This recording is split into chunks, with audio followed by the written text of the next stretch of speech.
welcome back to another episode of Home Tech. Thank you so much for taking the time to join us. Seth, how are you?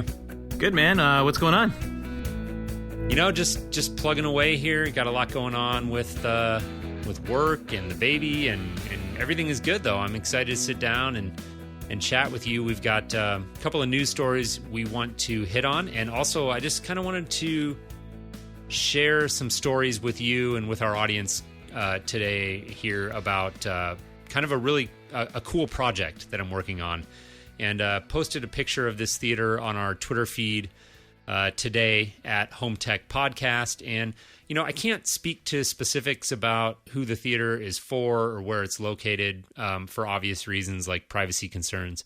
But this is a, you know, top of the line residential home theater. I mean, as far as home theater goes, it doesn't get any higher end than this. And it's been a ton of work so far. But we're kind of at that phase right now where the drywall's going up and it's actually starting to look like a theater. And that's always an exciting time. And so I'm looking forward to kind of sharing some of my war stories about that room with you and our audience this evening. Yeah, I saw the picture you posted on Twitter. I think you posted on our HomeTech account. I did. Yeah. So like, I don't think most people, even most integrators, know how much work goes into a room like that. I certainly didn't after I had completed, I don't know, 20 or 30 theaters that I would consider standard theaters, where just you know, we upgrade a room and do that kind of thing. But this one, major work that's been done in it, and I can tell just by looking at it, kind of knowing, you know, I've built some studios and theaters along the way that have not been quite at this level, but you're out in LA, you get all the fun projects like that. I get some smaller ones. Yeah, you know, it's big rooms, big headaches is what I say. But you know, at the end of the day, I do enjoy it. I mean, it really it pushes me to my limit as a project manager in this industry, and it's just fun to see it come together. Like I said, I mean, we're at that phase in this particular project where you know, sheetrock's going up and it's starting to really take shape, and you can actually see like, okay, there's a light at the end of the tunnel. Like, we are going to get this thing done, and it's going to be amazing. I mean, this room has Oro 3D going in, which is like a 3D audio format. If people aren't familiar with, kind of well, I shouldn't say kind of. It really is a direct competitor to like Dolby Atmos, which some people might be familiar with. But it's this whole concept of 3D audio that we're doing in there, which is really exciting. I mean, you got 16 speakers in the ceiling alone, and that's just in the ceiling. You know, 8 in the sides, 2 on the back wall, 6 up front, 4 subs. So you're talking about a ton of channels of audio and all of the design and engineering that has to go into that, and the room's, you know, fully engineered acoustically and all of that. So, you know, I don't want to give away too much. We're going to talk about it, but definitely kind of looking forward to just sort of sharing some of those stories. And I think moving forward, as the room kind of really takes shape and we move into finish, I think this could be a good topic that we could sort of touch on as the project progresses. Yeah, I'm gonna ask you to stop talking, man. We're not gonna have a feature at the end here. I know. I'm sorry. You're giving away too many excited. details. Yeah, no, that's amazing. Some of the stuff that you know, you're telling me, and I could see going into this room. I mean, it is the cream of the crop, and I'm glad you mentioned big rooms and big headaches, because it seems like that kind of market is finally coming back after, you know, years of being in a recession. I've got a job out there right now that's got a similar, nowhere near the same size, but it's a similar room. I think we're going to end up doing a synthesis system in it, so JBL synthesis, which is kind of, I don't want to call it a home theater in a box, because it's not, but... Well, it's definitely not. It's definitely not, because it scales. I mean, I'll tell you right now, like that is the speaker and amplifier package that we're putting in this theater that we're going to talk about later. Oh, so cool. Yeah, I mean, it can be, but it scales up. I mean, it gets as complicated and high end as you want it to be. Right. And as a dealer, you can look at the price sheet and see that. Like, it goes from a basic system all the way up to probably $500,000 just for a speaker package, which is insane. And then you can do more speakers than that if you wanted. So yeah, I'm kind of excited about that. I tweeted a picture of the house, and we were supposed to trim it in December, which for a construction project like that kind of means that moving through January and February, you'll be doing kind of the finish work and the final install.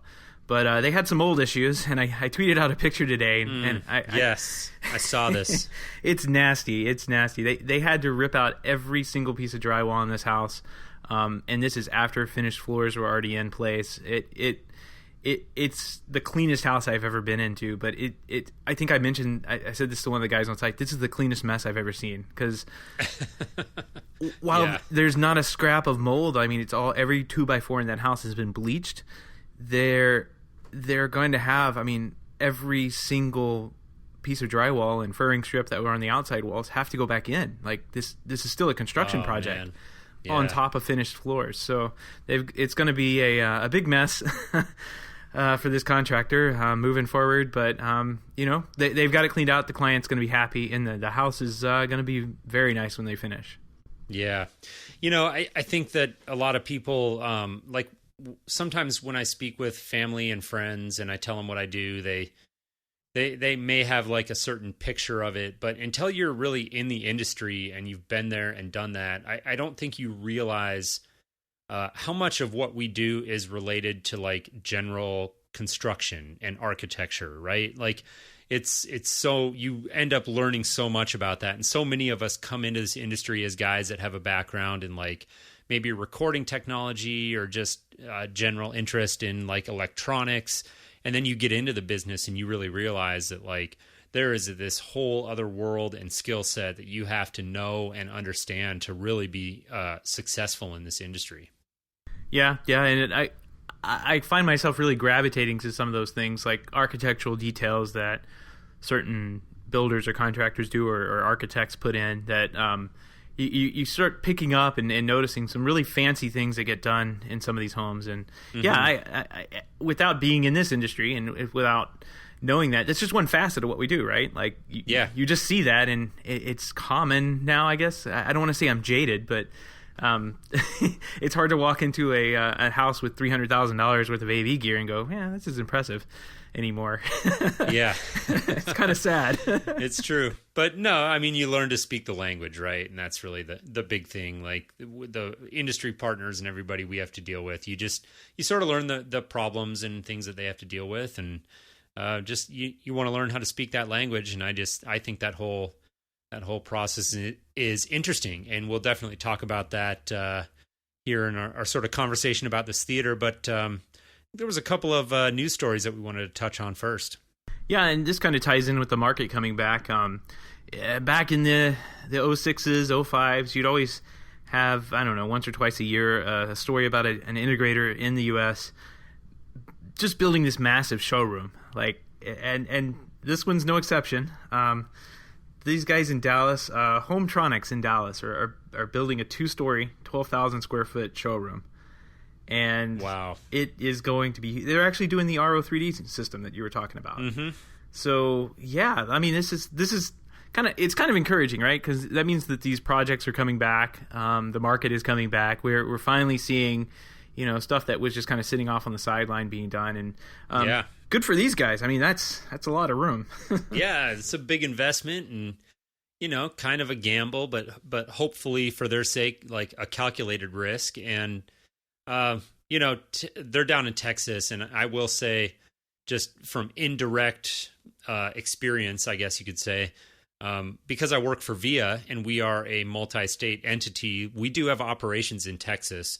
And I do see numbers, they issue some reports to us that we kind of have a look at here and there. And that market is red hot. Texas is a very hot market, a lot of money being spent down there.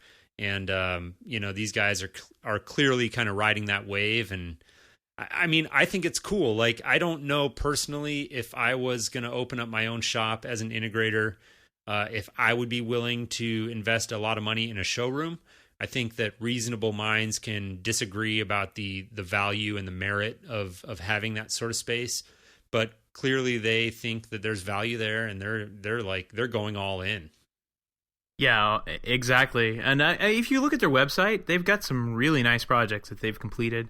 Like you said, Dallas, Texas, Houston, those areas are red hot simply because of the oil money. Texas is my home state, where I'm from, so I have a lot of relatives and a lot of friends living there. And yeah, it's everybody works in the oil or chemical industry in some form or fashion. Until you get out west and maybe to Austin or something like that, there's not much industry other than oil and lumber, I guess, but you don't really hear about lumber money anymore. Yeah, yeah, it's big out there, so definitely a lot going on. One of the other big stories we saw, and this is something that it's kind of been, I feel like, bubbling up to the surface for a while now, and everybody's been clamoring for it for years, is rumors of a Sonos API. And I think that this is super exciting to me just because I know like how many people have been hoping for it. But I've read an article or two about it, and I have to sort of lean to you, Seth, and I'm hoping that you can help me and everybody else in our audience who has, zero development experience, kind of parse this out, right? And understand like why is this a big deal, and what does this really mean specifically for integrators? Well, it means that anybody, not specifically integrators, but anybody, any company could write a software integration with the Sonos product and be able to control the product, get metadata back, that kind of thing. It's good for everyone. It's good for Sonos because they could sell more product and have officially supported API that doesn't break. So what can happen if there's an unofficial API? And you saw this happen with Nest, right? Like we watched this exact thing happen with Nest. Nest came out. There's a huge amount of popularity around the brand and the product, and you'd start seeing people introduce unsupported like integrations with the Nest API that didn't exist. And then Nest officially released an API a couple of months ago. I guess it was May of last year, somewhere around Google I/O. And since then, you've seen all sorts of work with Nest certified products come out. I mean, it's almost like it's ubiquitous now. Like you just expect to work with Nest, right? So that kind of thing is what Sonos is going to be looking to do. What I'm excited about is that they're actually doing it finally. What doesn't excite me is that all this rumor and everything, I guess, comes from a job post that they put on their website. So they need an API written, but they don't have one done yet. So yeah. I mean, I did catch that. It sort of sounded like they were sort of just getting rolling on this thing, right? Yeah. They based on the job post. Yeah, I mean it takes to make an API for a product. And this is why, every startup that comes on, everybody that comes by, I asked, are you going to have an API? It takes a very solid and mature product, I want to say, I guess is probably the right word, to have an API, because you don't want to introduce an API that has a bug into it, because once you do that, it's in concrete, and you have to support how that API works. So if you make an update that breaks something in that API, maybe you'll have software partners down the road that can't update their product quick enough or even at all. And that's what they're trying to avoid when they release an API. The API should work, downstream up until the point where maybe one day Nest will say, we're deprecating this API. The integrations that you have a year from now will need to have updated to version 2 of our API, and here's how they do that. And you see that all the time, but you're at least given some notice right now. And what has happened in the past, Sonos could do an update, and they have in the past. It's happened with Control 4, the integrations with the Control 4 driver with extra vegetables in the past, that they would release an update, and then extra vegetables would get that update and have to quickly release a patch for their driver to make it compatible with the update that Sonos just pushed out. And with Control 4, that wasn't really a big deal. But with other systems like Crestron and URC and RTI, those guys, you don't have the same architecture infrastructure where you can just roll an update over the air, so to speak, to a system and deploy it into 20 or 30 year houses. That's 20 or 30 service calls you'd have to go do just to get some cover art working. So that's not good for that type of situation. So this is going to be good for everybody. I hope they get somebody in there that makes a good API and really does something with this, because it's been really wanted for a long time. Yeah, it has. And again, just to reiterate, this is all based off of basically a job posting that Sonos put out, that they're looking for somebody to develop an API, kind of make it easier for people to integrate. And so it's preliminary. I mean, it's not something that's happening like tomorrow. I don't know. I think there's an argument to be made for, as much as we as integrators gripe and complain about the fact that we can't integrate with Sonos. One of the things that's made Sonos such a successful company is that they put out a product and it just works. And in those rare cases when it doesn't just work, you can call and get somebody on the phone to support you, like, very quickly. And 9 times out of 10, they're going to be able to tell you exactly what's wrong, and you're going to get a very efficient path to resolution. And I think that, there's a flip side to this coin, and it's easy for us as integrators to sit here and say, Sonos needs to open up their API. They need to open up. They need to integrate. But kind of the trade-off and the thing that maybe not everybody thinks about is sort of the cost to support that. And like, if they start to open up this API, which it looks like they're going to do, and open up integrations to more of these third-party, control systems or provider, streaming service providers, it is going to tax them in terms of support. I mean, I don't think that anybody could debate that. And so I just hope that, like you said, that they can put out an API that's solid, that they really take the time to do it right, and that it doesn't impact kind of their core business of what they're already doing, because they've been very successful, and they're a product that I, as an integrator for the right client, am never hesitant to specify. Yeah, and that is a great point that I somehow slipped my mind. Support. They will have to support this API. They will have to support the developers that make it. And if a developer integrates and makes an integration with the API, and there's a problem, they may get phone calls from end users that say, say Nest were to make an integration with Sonos. I don't know what that would be, but in theory they could, right? Mm-hmm. If there was a problem, all of these Nest customers that have Sonos devices would be calling Sonos and saying, hey, this doesn't work. And it may not be anything on Sonos's end, but right. You get into that, you and I know this, the finger pointing. Well, that's the world that we live in as integrators.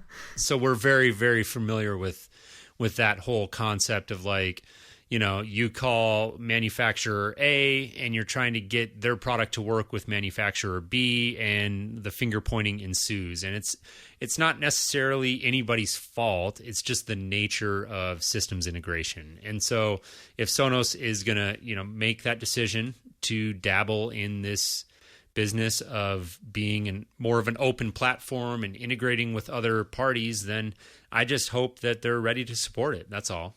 Yeah, no, I think they are. I mean, they're a big enough, strong enough company. They have a huge amount of development talent on the backside. I just look at all the things they've done. I mean, they've put out some amazing product, and I just want to point out the best product Sonos has is their interface. So I can see why they were hesitant to give that interface up for someone else to develop another interface for.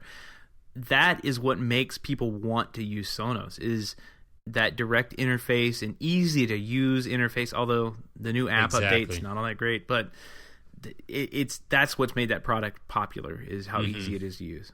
Yeah.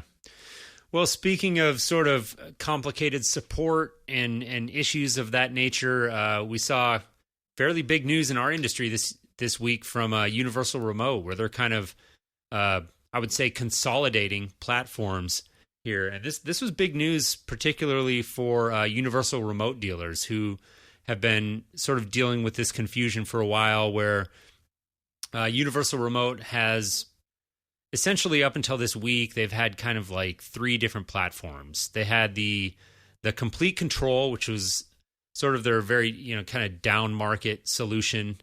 And then they had the CC Gen 2 platform, which was available to dealers, but only, I should say, available to dealers who were doing this through distribution. And then they had the Total Control platform, which was like their direct-to-dealer kind of premium high-end line. And that meant that they sort of had these 3 different platforms to support. And basically what they announced this week is that they're rolling that all up. This is all going to be Total Control now. And I'm still trying to wrap my head a little bit around what the implications are of that to not only consumers, but also to Universal Remote dealers. Well, it to me, it looks like, from an outside dealer and end user, I guess, of URC product, I have a pretty good history with URC. I can't tell you how many of these things I've done, but I don't have problems with these remotes. They just they're solid. I can't tell you how many MX850s, and that's like the golden standard in this area. I can't tell you how many of those I've come across in the field that are still alive. Everywhere. Yeah, it's still working. So it's hard to understand how their product line has gotten this complicated, because I just don't understand Total Control, CC Gen 2. I haven't been paying attention, to be honest. But it seems like this is more of a marketing error on their end than it is like what product they sell in which direction. As a company, they probably want to get their product in the most people's hands possible, and whether that's direct to dealers or through distribution channels, I really can't say much about that. But I have to agree with you. I mean, I think that they make a great product. Like we do some Universal Remotes. We don't do a lot of them, but for certain jobs, we will put in Universal Remote. I actually am not involved at all in my company with like purchasing and buying arrangements. So truth be told, I don't even know if, like, I'm assuming we're a direct dealer, but we might just buy them through distribution for all I know. I honestly, I don't know. But like, I managed a couple projects recently where we did a handful of the MX1200s, and it's like a really nice remote. It was like a sexy remote. Like, I held it in my hand, and I really liked the feel of it. It just worked. We had no problems with it. I mean, it was a great product. I just think that this story to me just screams of the entire battle that's kind of happening in our industry, not only with manufacturers, but also with integrators. And we're all trying to figure out, like, how do we deal with this straddling this line between like completely custom solutions that only a dealer can go out and install, and then doing these sort of more commoditized solutions down market. From URC's perspective, we're talking about a product that would be like straight to consumer, and you're sort of seeing them try to straddle that market. Like, they want to be the manufacturer that integrators will go to if they need to do kind of the full-blown custom solution, but then they also want to kind of dabble in that straight to consumer down market type of product. And it just is a tough line to straddle. And you read some of the articles about this story we saw this week, and you can just tell from the tone of like the comments that dealers aren't happy about this. They're looking at it as like a bad thing, purely as a bad thing. And I just think it speaks to the challenge that's going on in our industry that we're all dealing with, not only manufacturers, but also integrators. Yeah, and as you were talking, I'm on Amazon.com, and they have a URC store right there on Amazon.com, which is kind of funny because at the top, the banner ad at the top, and I don't know if this is a mistake, but it's even more confusing. It says Total Control from one room to the whole house. And to me, I don't understand if that's the Total Control brand that they've been pushing, or that's just wording that they put on this banner ad. But yeah, I can scroll down and see the MX 1200, you said? Mm-hmm. The MX1200 remote is right there for sale for $89 free Prime shipping. And like, I bet you that is probably lower than what you can buy it through distribution for, and you can get Prime shipping, so free shipping. Yeah. And it's a nice remote. Yeah. It was a very nice remote. Now, I can't speak to its long-term reliability. Like, we only put these in a couple months ago, but I liked it. I mean, I really liked it. I thought it was a great remote. So yeah, and so I guess I'm not familiar enough with the brand that URC has been promoting, but it is tough as a dealer to go out and learn all these products, inside and out, know the pitfalls, and then quote somebody and then have them run to Amazon and purchase it for less than you can pick it up for. I mean, that hurts. So I can understand some of those feelings that are being shown there on the CE Pro article. But I don't know that this URC's got to stay in business, and if they're not selling enough through one channel, they've got to experiment and throw a little bit more to another. And I think that's probably what they've done here, right?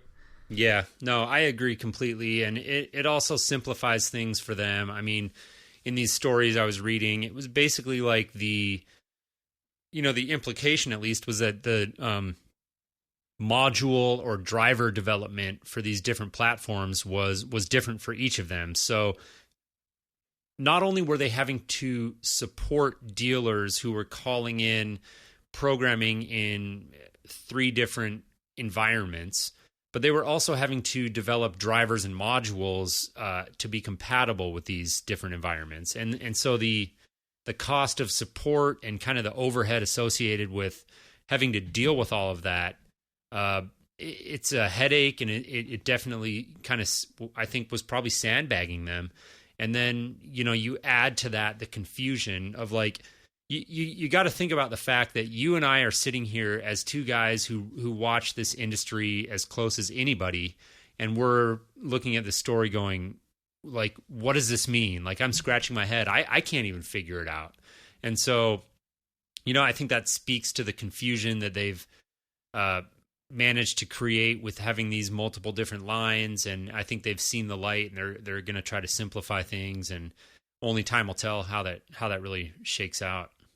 Yeah, and I see in part of the software thing that you were just mentioning, I see here that it has something about their Sonos app interface getting an update, and they are making comments in this story about how the Extra Vegetables module for their system, which Extra Vegetables was acquired by Control4, and they pretty much stopped supporting the URC version of the Sonos driver. So that module evidently is crashing now, which this kind of ties back into our previous story. If there was a Sonos API, things like that might not happen. I can't say whether one way or another, whether it would or not, but the little mock-up they show of this interface that they were showing off at CES looks pretty good. So I think they, like you said, step in the right direction.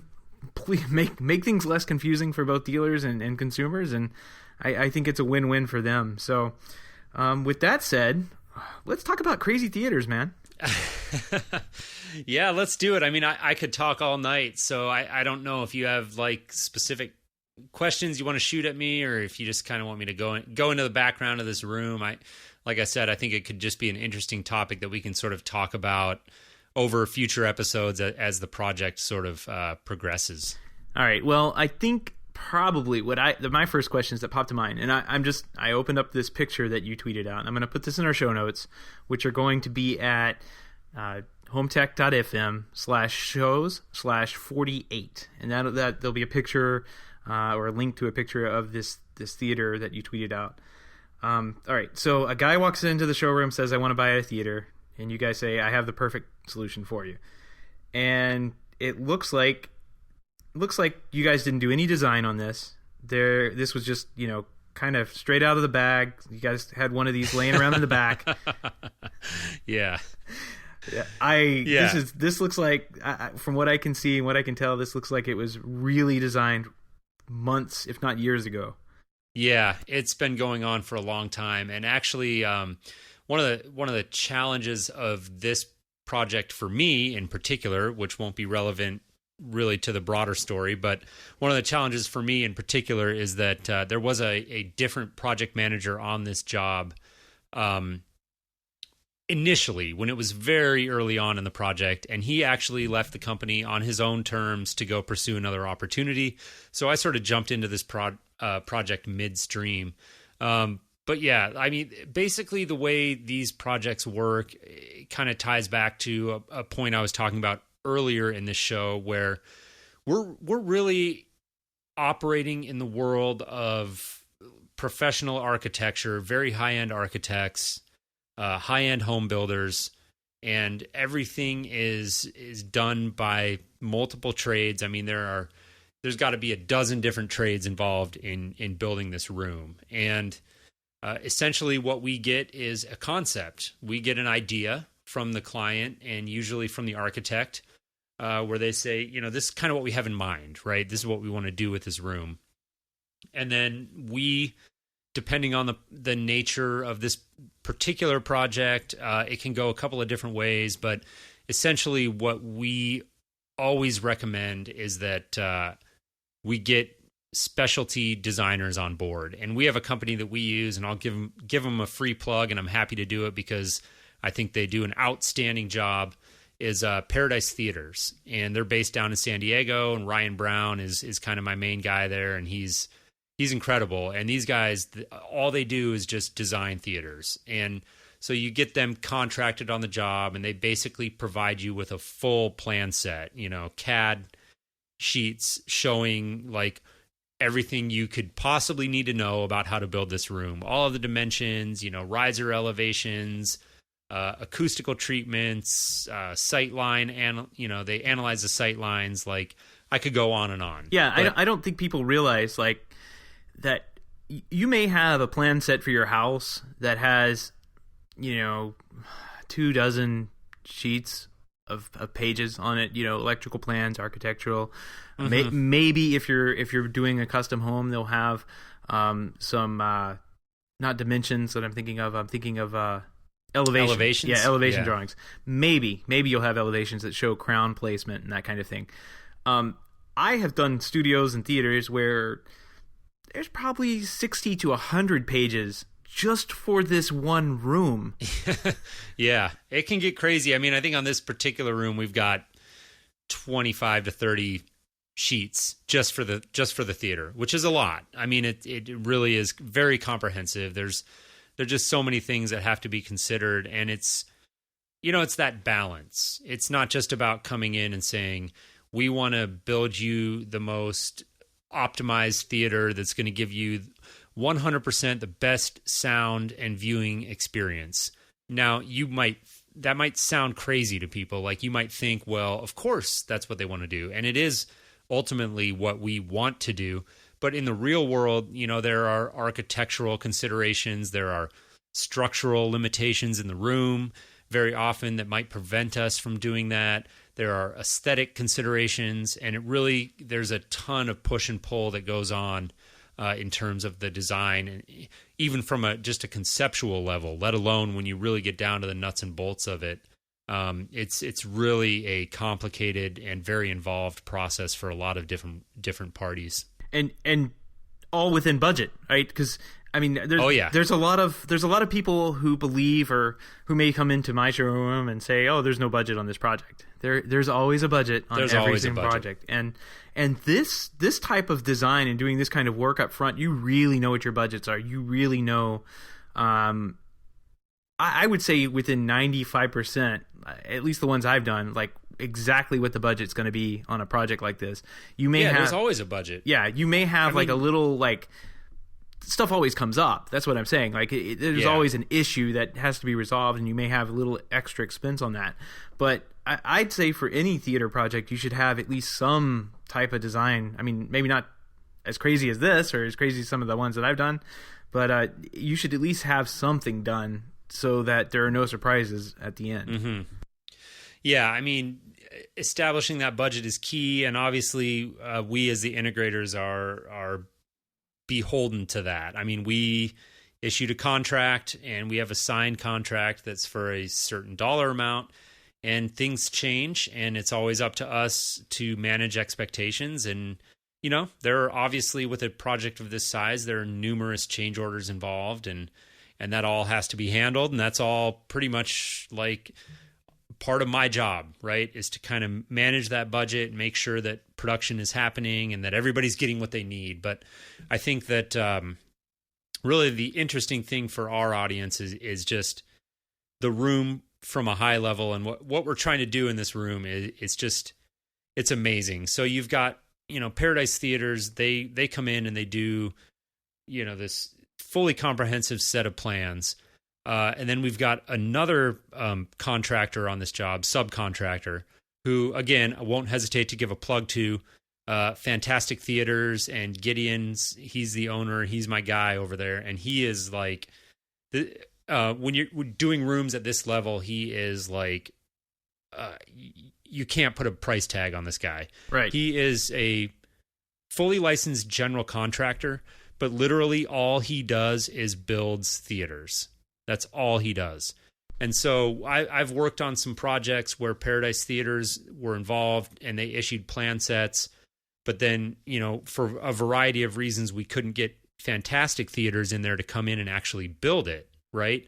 And so the plan sets go to the general contractor, and it's like, to them, it's like asking them to build a rocket ship, right? Right. They look at these things and they're like, oh my God, it's like, it's complicated. Like, this is a fully isolated room. We're building a chassis, like a room within a room. Everything is fully isolated. The walls are all, there's resilient channel behind all the walls. The ceiling is isolated. The floor is isolated. It's a fully acoustically enclosed room. And to actually be able to take a plan set that goes to that detail and come in and actually build it is a hugely complicated task. And that's where a guy like Gideon with Fantastic Theaters is just like invaluable. Right. And the ones that I've done that are like that, with floating floors, ceilings, and that can be very tricky, because the idea behind all that is to also, keep sound from coming into the theater. You don't want to be sitting in your theater and have somebody playing, basketball outside and hear that thump of the basketball. That you don't want that to happen. And then you don't want to hear people's footsteps in the house, but also when people are in the house, they don't want to hear your rumbling going on in the theater. Like it has to be isolated completely and soundproofed. And there will be plenty of rumbling in this room. Yeah, it sounds like it, man. So from what I can tell from the picture, it looks like you're standing on like one of two risers, it looks like. There are two risers. Yeah, that's correct. All right. And then it looks like you've got some space up front for the speakers and subs, and it looks like maybe the screen is going to be built forward a little bit. Yeah, so what you actually don't see in the picture, because it hasn't been built yet, is the screen wall. So there will be a screen wall built up that you don't see in the picture. And then obviously behind that screen wall will be the void where the front speakers and the subwoofers and the actual screen housing and everything goes in. Okay. So that's all kind of being worked out. But yeah, we've got this is a room that we're doing Oro 3D, and this isn't a topic that we've talked a lot about on here, but for listeners who may not be familiar, there's a concept of like 3D audio. Everybody's familiar with 3D video, but there's 3D audio as well, and there's kind of two competing standards out there right now, and there's Dolby Atmos and there's Oro 3D. And we could go into a whole separate episode about like kind of what the differences are and what the theories are behind each of them and maybe the pros and cons. But long story short, this particular room, they decided to go with Oro 3D.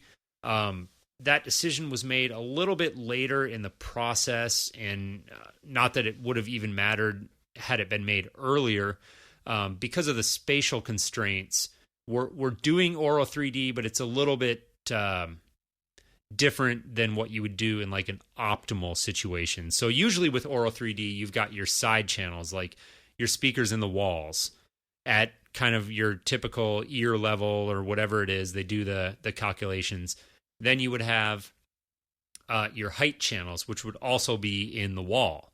they would just be up higher, closer to the ceiling. Well, because of spatial constraints in this room, those side height channels actually went up in the ceiling. So if there's anybody listening who's like a super Auro 3D expert, and then they look at the picture, they'll notice that. I mean, somebody who really knows Auro 3D would notice that. But but there's always concessions on these projects. Like, yeah, which is exactly what I was getting back to earlier, about kind of the give and take. So anyways, it's Auro 3D. Our height channels are in the ceiling, so we've basically got the height channels up in the ceiling, plus, all the other channels we have up there. You've got 16 speakers in the ceiling, 16 speakers in the ceiling, 8 speakers on the side walls, 6 speakers up front, 2 speakers on the back walls, and 4 subwoofers. So you could do the math. It's a lot of speakers.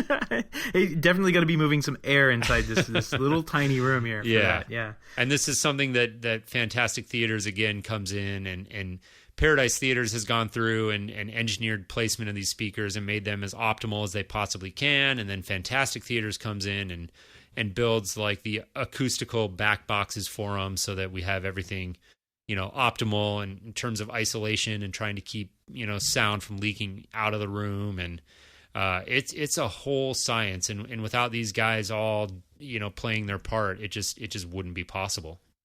Yeah, a room like this is very tough for an integrator to really pull off without outside help like that. And that's the big challenge that we run into all the time, is that builders and architects and homeowners look at us and say, well, you're the theater guys.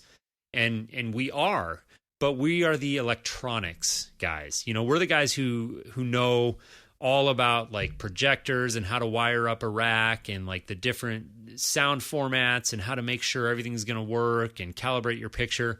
But when it comes to actually building a room like this, especially at this level, it really is a whole different art, and it involves expertise that I will happily admit is way beyond, my ability to kind of drive that process.